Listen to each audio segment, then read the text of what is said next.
Absolutely. I don't fuck with the government. What's your favorite sport? I would say football. Football because you got to do it all in one day on one day like that. So I would say football. All right. So you are a football fan. Now I got to ask you this question: as a football fan, who's your favorite team? Giants. I know where he going. New York. Oh, you know where I'm coming from. Then you are more critical of the Giants.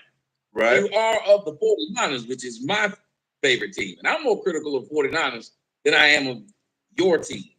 I know y'all have a shitty quarterback in Daniel Jones, and I know y'all don't really have a backup for it, and I'm all right with that. I know y'all did Saquon Barkley wrong, and I'm all right with that. Right. Now, I don't really care what y'all doing, that I want y'all to lose. But when it comes to my Giants, I'm very critical of a quarterback that even took us to the Super Bowl last year. You're And you asked, 49ers, why are not you the critical? Giants. 49ers. Things like yours. You said Giants. I think you meant 49ers. Yes, he did. 49ers, yeah. Right. I'm very critical. Now, you'd ask, well, wait a minute. You guys have gone far in the playoffs and did a whole lot in the last few years, and you've been a good team consistently. Mm-hmm. So why are you hard on your team? Well, I'm hard on my team because I want them to win. So I would say things, and you might think, well, he's siding with someone else.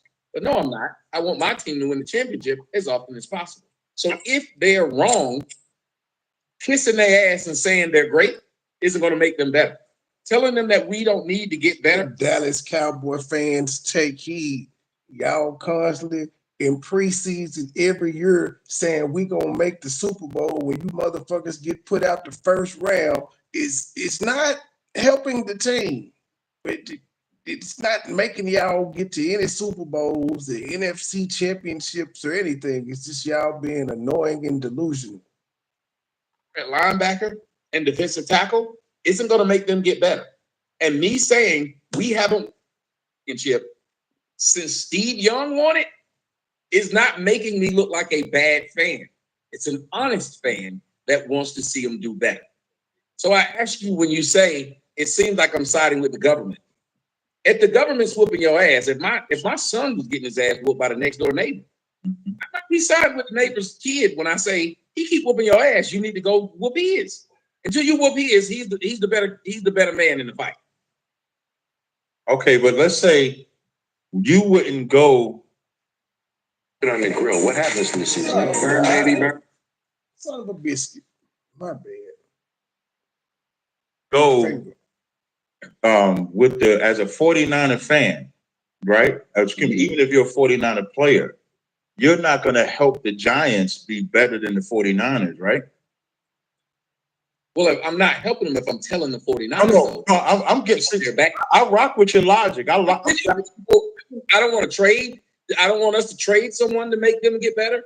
I don't want to help them, especially if it's a rival. No, that's not what I'm saying. What I'm saying is everything you said about correcting the 49ers, I agree with. Mm-hmm.